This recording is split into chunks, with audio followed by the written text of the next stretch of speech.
Hello everyone, welcome to QTube study. दोस्तों, railway group D 2025 के preparation के लिए प्रीवियस ईयर क्वेश्चन सेट 7 जिसमें हम जनरल साइंस से 40 इंपॉर्टेंट क्वेश्चंस को डिस्कस करेंगे। अगर आप ग्रुप डी एस्पिरेंट्स हैं तो वीडियो को बिल्कुल भी मिस ना करें क्योंकि ये सारे क्वेश्चंस आपके प्रिपरेशन में बहुत हेल्पफुल होंगे। दोस्तों, अगर आप हमारे चैनल पर नए हैं तो जल्दी से हमारे चैनल को सब्सक्राइब करके बेल आइकन को प्रेस कर लें ताकि हमारे वीडियोस के सारे नोटिफिकेशन आपको मिल पाए। हम आगे आपके एग्जाम प्रिपरेशन के लिए जीके जीएस के प्रैक्टिस सेट और प्रीवियस ईयर के क्वेश्चन सेट लाते रहेंगे, तो हमारे साथ जुड़े रहें। अभी देखेंगे ग्रुप डी एग्जाम के प्रीवियस ईयर क्वेश्चंस जिसमें जनरल साइंस से हम लोग डिस्कस करेंगे क्वेश्चंस को। पहला क्वेश्चन है, which of the following material is preferably used for electrical transmission lines. तो निम्नलिखित में से किस सामग्री का उपयोग जो है विद्युत प्रेषण लाइन के लिए किया जाता है। Option A nichrome, option B tungsten, option C tin lead alloy, option D copper. इसका उत्तर हो जाएगा ऑप्शन डी, ठीक है, कॉपर हो जाएगा आंसर।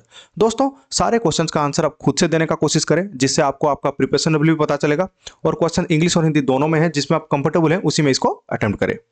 अगला क्वेश्चन है, in which group helium is included. तो हीलियम जो है किस समूह में शामिल है। Option A pnictogen group, option B chalcogen group, option C halogen group, option D noble gas group. इसका उत्तर हो जाएगा हीलियम, जिसका सिंबल क्या है, He है, ये एक नोबेल गैस है। नेक्स्ट है, इन chemical reaction N2 plus XH2 जिसका प्रोडक्ट है NH3, what is the value of X। तो ये जो केमिकल इक्वेशन दिया गया है ये N2 और XH2 और उसके बाद प्रोडक्ट निकला है 2NH3। इसमें X का वैल्यू पूछा है, मतलब कि यहाँ पे जो इक्वेशन दिया हुआ है इसको ऑप्शन ए दिया है 1, option B 4, option C 3, option D 2। तो इसका उत्तर कौन सा हो जाएगा, ऑप्शन सी, ठीक है। यहाँ पे X के जगह पे 3 हो जाएगा। यहाँ पे N2 है, मतलब कि यहाँ पे N2 प्लस 3H2, इसका प्रोडक्ट हो जाएगा 2NH3। ये केमिकल इक्वेशन को बैलेंस करने के लिए दिया है। यहाँ पे जैसे कि देख सकते हैं N2 मतलब कि नाइट्रोजन 2 है, यहाँ पे नाइट्रोजन 2 है, यहाँ पे हाइड्रोजन कितने हैं 2 3, टोटल 6 है यहाँ पे। तो हाइड्रोजन का हमको 6 बनाने के लिए यहाँ पे 3 लिखना पड़ेगा, X के जगह पे 3 लिखना पड़ेगा। ऑप्शन सी हो जाएगा उत्तर। अगला क्वेश्चन है, the value of absolute refractive index of a medium is always. तो एक माध्यम के निरपेक्ष जो अपवर्तनांक का मान हमेशा डैश होता है। Option A less than 1, option B equal to 1, option C equal to 0, option D more than 1। इसका उत्तर हो जाएगा ऑप्शन डी, ठीक है, मोर देन 1। नेक्स्ट है, What temperature will be required for the preparation of plaster of Paris from gypsum। तो gypsum से plaster of Paris की तैयारी करने के लिए कितने तापमान का आवश्यकता होगा। Option A 100 degree Celsius, option B 373 degree Celsius, option C 0 degree Celsius, option D 173 degree Celsius. इसका उत्तर क्या हो जाएगा, ऑप्शन ए, ठीक है, 100 डिग्री सेल्सियस हमको चाहिए होगा जिप्सम से प्लास्टर ऑफ पेरिस प्रिपरेशन करने के लिए। नेक्स्ट है, Where is the respiratory pigment in human body present। तो मानव शरीर में जो श्वसन वर्णक जो है ये कहाँ मौजूद होता है। Option A in white blood cells, option B in red blood cells, option C in both plasma and white blood cells, option D in blood plasma. इसका उत्तर हो जाएगा ऑप्शन बी, ठीक है। हमारा जो रेस्पिरेटरी पिगमेंट है, ये रेस्पिरेटरी पिगमेंट हमारे ये जो ह्यूमन बॉडी है उसमें कौन सा हो जाएगा, हीमोग्लोबिन। याद रखना ये हमारा रेस्पिरेटरी पिगमेंट है, हीमोग्लोबिन। ये किस में पाया जाता है, रेड ब्लड सेल में पाया जाता है। ऑप्शन बी हो जाएगा हमारा आंसर, ठीक है। रेड ब्लड सेल में हीमोग्लोबिन रहता है जो कि ऑक्सीजन को कैरी करता है। नेक्स्ट है, consider a planet whose mass and radius both are 1/2 to that of Earth. तो एक ऐसा ग्रह पर विचार कीजिए जिसका द्रव्यमान और जो ये है रेडियस जो है दोनों पृथ्वी के आधे हैं। An object of weight W on Earth will weigh dash on that planet. तो पृथ्वी पर एक वस्तु का वजन अगर W होता है तो उस ग्रह पर उसका वजन कितना होगा। Option A W/4, option B W, option C W/2, option D 2W। इसका उत्तर हो जाएगा ऑप्शन डी, ठीक है, 2W। उस ग्रह पे जो है उसका वजन जो है दुगना हो जाएगा, ठीक है। अगला क्वेश्चन है, Which type of coal has the highest percentage of carbon। तो किस प्रकार के कोल में कार्बन का जो प्रतिशत है सबसे अधिक होता है। Option A bituminous, option B lignite, option C peat, option D anthracite. इसका उत्तर हो जाएगा ऑप्शन डी, ठीक है, एंथ्रासाइट हो जाएगा आंसर। एंथ्रासाइट जो है ये सबसे मतलब कि हाई क्वालिटी या फिर सबसे अच्छा क्वालिटी का कोल होता है जिसमें कार्बन का परसेंटेज सबसे ज्यादा होता है। नेक्स्ट है, Which among the following mirror always forms virtual and erect image। तो निम्नलिखित में से कौन सा दर्पण जो है हमेशा आभासी और सीधा प्रतिबिंब बनाता है। एक नंबर में दिया है कॉन्वेक्स मिरर, 2 नंबर में दिया है प्लेन मिरर, 3 नंबर दिया है कॉनकेव मिरर। इसका उत्तर कौन सा हो जाएगा दोस्तों? इसका उत्तर हो जाएगा, यहाँ पे देख सकते हैं एक नंबर में दिया है कॉन्वेक्स मिरर, या मतलब कि ये कॉन्वेक्स मिरर जो है ये हमेशा वर्चुअल और इरेक्ट इमेज प्रोड्यूस करता है। यहाँ पे प्लेन मिरर जो दिया है वो भी क्या करता है, वर्चुअल और इरेक्ट इमेज प्रोड्यूस करता है। लेकिन 3 नंबर में जो कॉन्केव मिरर दिया है ये हमेशा वर्चुअल और इरेक्ट इमेज प्रोड्यूस नहीं करता है। तो मतलब कि 1 और 2 जो है हमारा यहाँ पे ये जो स्टेटमेंट है इसको सेटिस्फाई करते हैं। तो मतलब कि ऑप्शन सी हो जाएगा हमारा उत्तर, ठीक है, बोथ 1 एंड 2। अगला क्वेश्चन है, an electric oven is rated 2500 watt, the energy used by it in 5 hours will be. तो एक इलेक्ट्रिक ओवन जो है जो 2500 वाट रेट किया गया है उसको, तो 5 घंटे में इसके द्वारा उपयोग किए जाने वाले ऊर्जा कितना होगा। तो इसका कैलकुलेशन हम लोग कैसे करेंगे दोस्तों? एनर्जी का फॉर्मूला क्या है? एनर्जी जो है इसका कैलकुलेशन करने के लिए हम इसको मल्टीप्लाई करेंगे 2500 इंटू 5, तो इसका वैल्यू कितना हो जाएगा?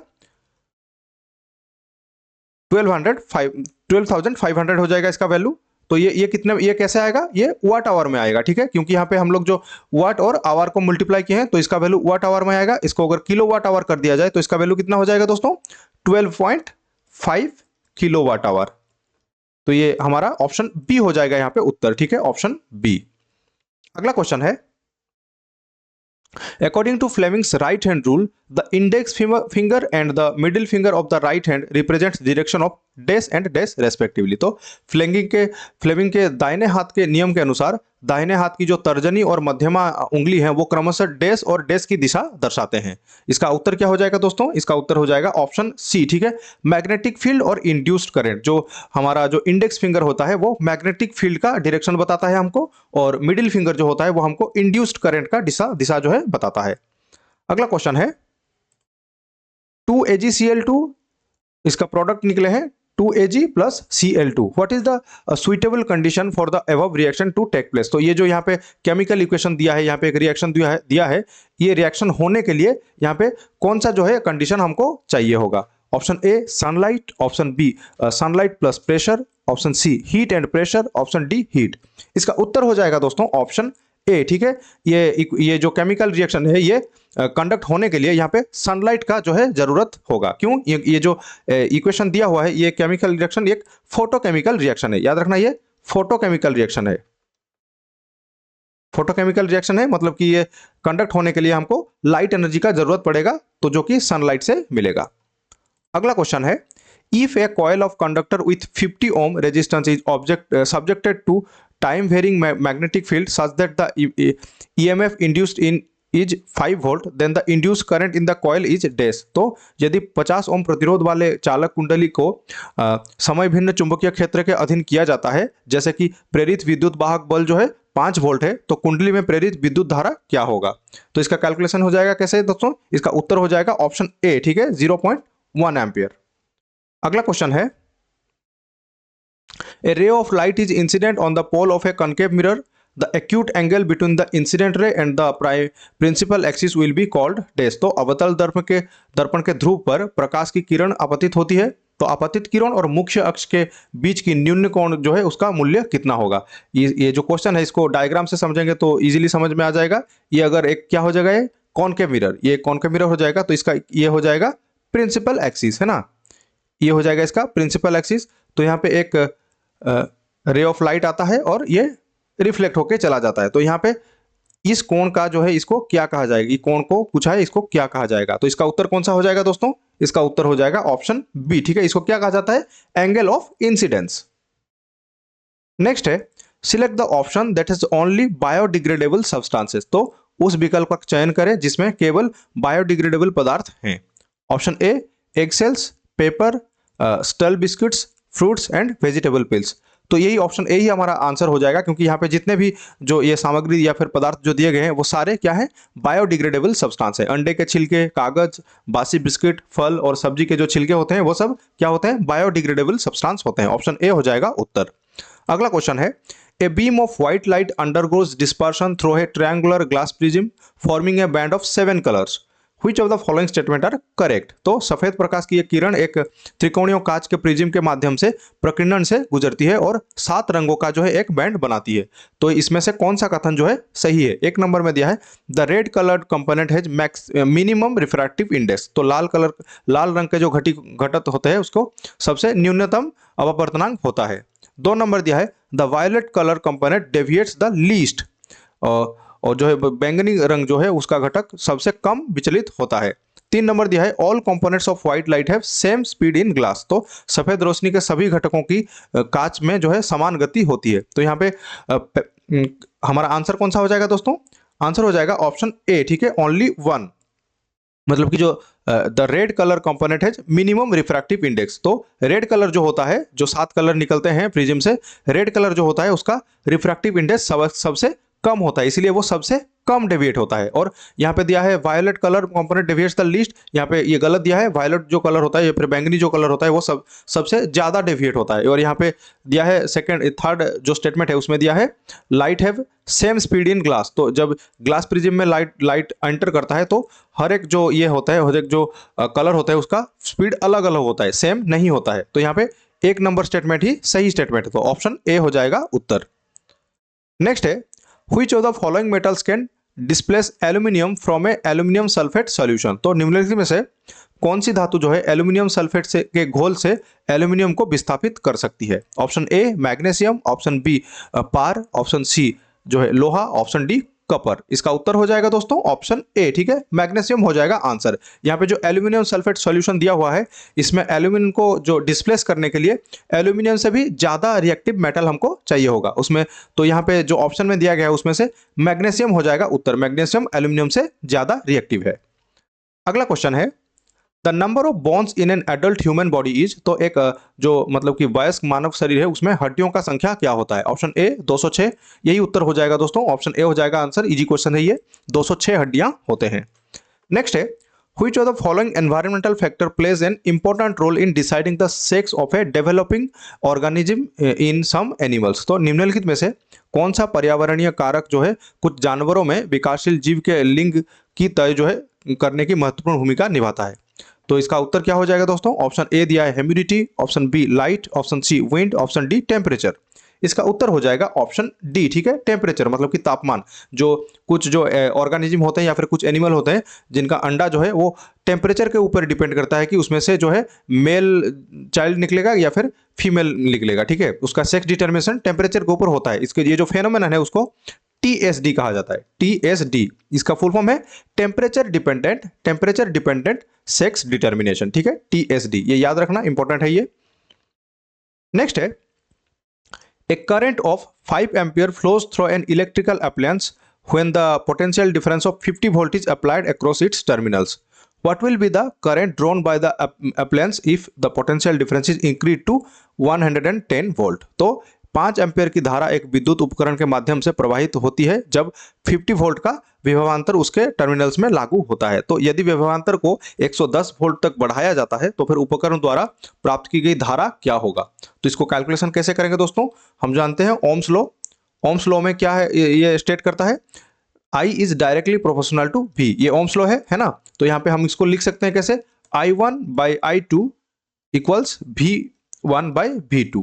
यहाँ पे देख सकते हैं ये जो I1 है ये क्या हो जाएगा, I1 हमारा ये हो जाएगा I1 पहला जो दिया हुआ है ये करंट का वैल्यू, और V1 हो जाएगा 50 वोल्ट, ये पहला जो ये वोल्टेज का वैल्यू दिया है।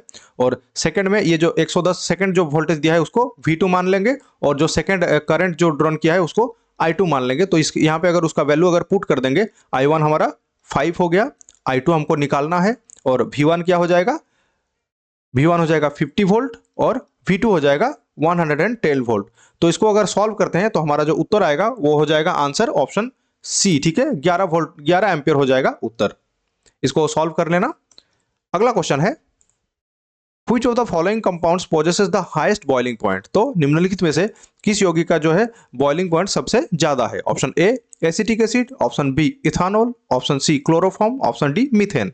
इसका उत्तर हो जाएगा ऑप्शन ए, ठीक है, एसिटिक एसिड जो है उसका बॉइलिंग पॉइंट सबसे ज्यादा है। एसिटिक एसिड जो है उसका बॉइलिंग पॉइंट कितना हो जाएगा, याद रखना, ये 118 डिग्री सेल्सियस। ठीक है, यहाँ पे सारे चीज का ये जो बाकी जो दिए हैं उनका भी याद रख लेना।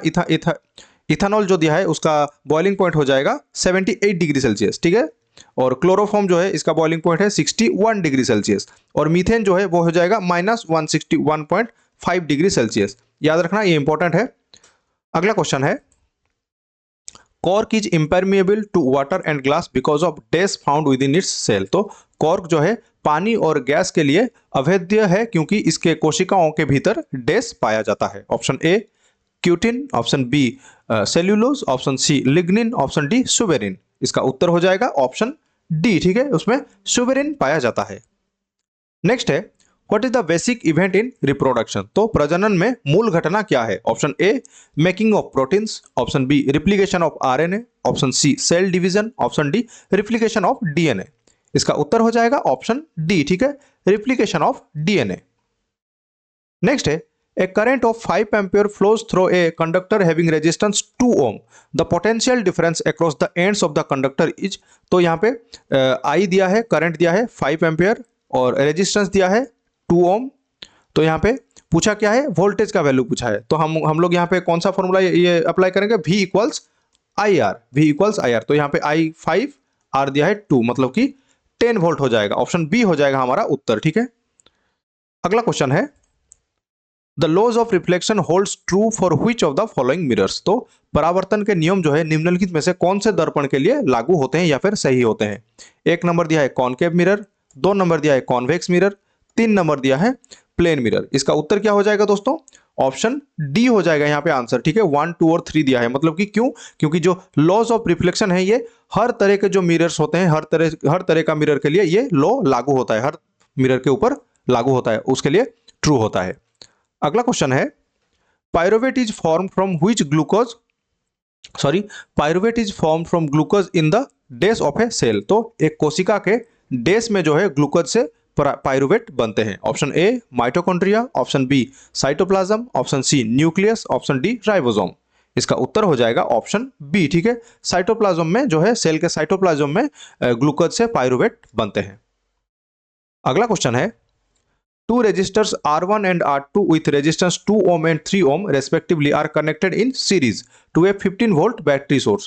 The current across R2 is। तो प्रतिरोध 2 ओम और 3 ओम को 3 ओम के साथ जो है दो प्रतिरोध R1 और R2 क्रमश श्रृंखला में 15 वोल्ट बैटरी के स्रोत से जुड़े हुए हैं। तो फिर R2 में प्रवाहित धारा जो है उसका वैल्यू कितना होगा।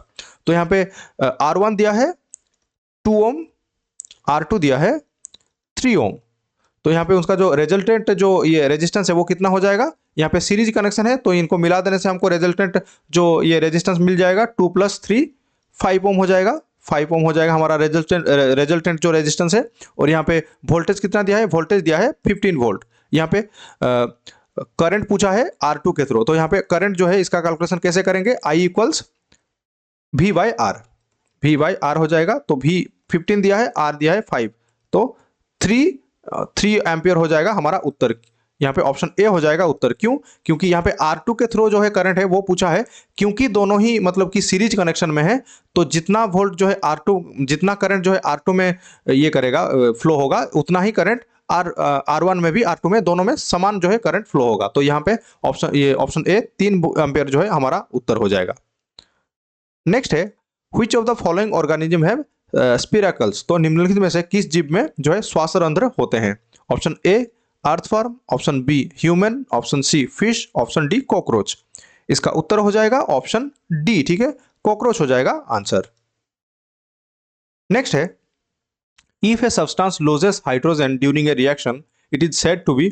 तो यदि कोई पदार्थ किसी अभिक्रिया के दौरान हाइड्रोजन खो देता है तो उसे क्या कहा जाता है। Option A neutralised, option B reduced, option C oxidised, option D decomposed. इसका उत्तर हो जाएगा ऑप्शन सी। ठीक है, उसको ऑक्सीडाइज्ड होना बोलते हैं।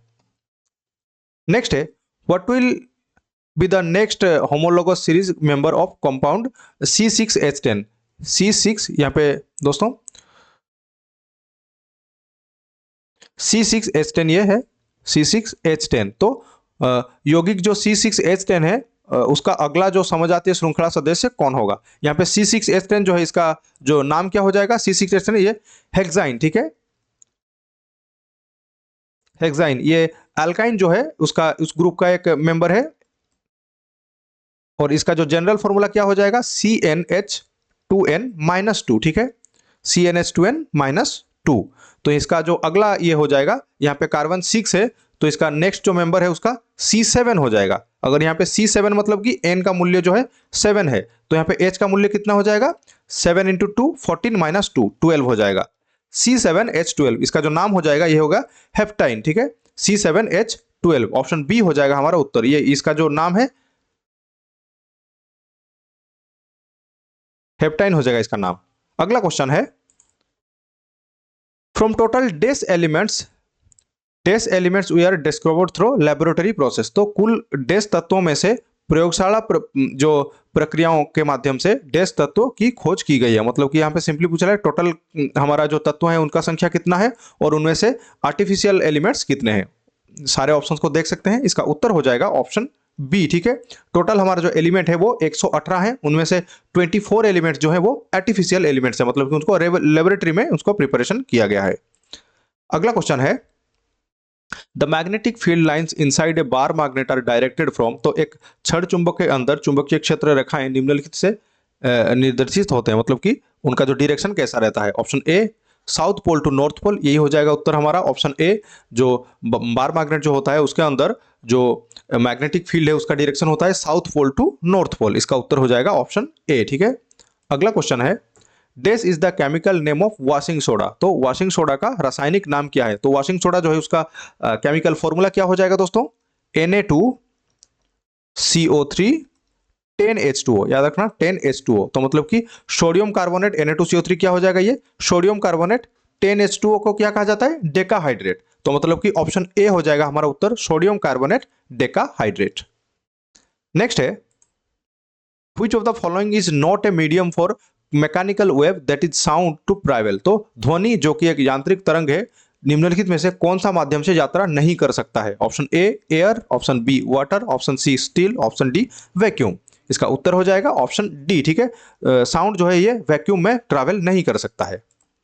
नेक्स्ट है, name the disorder tired to body image distortion in adolescence. तो किशोरावस्था में शरीर की छवि विकृति से जुड़ा विकार का नाम कौन सा है। Option A schizophrenia, option B depression, option C Alzheimer's disease, option D anorexia nervosa. इसका उत्तर हो जाएगा ऑप्शन डी, ठीक है। एनोरेक्सिया नर्वोसा जो है ये एक इमेज डिस्टोर्शन डिजीज है जो कि एडोलसेंस में होता है, जिसमें जिसको ये होता है वो मतलब कि खाना खाने से डरता है ताकि वो मोटा ना हो जाए या फिर उसका चेहरा जो है बिगड़ ना जाए।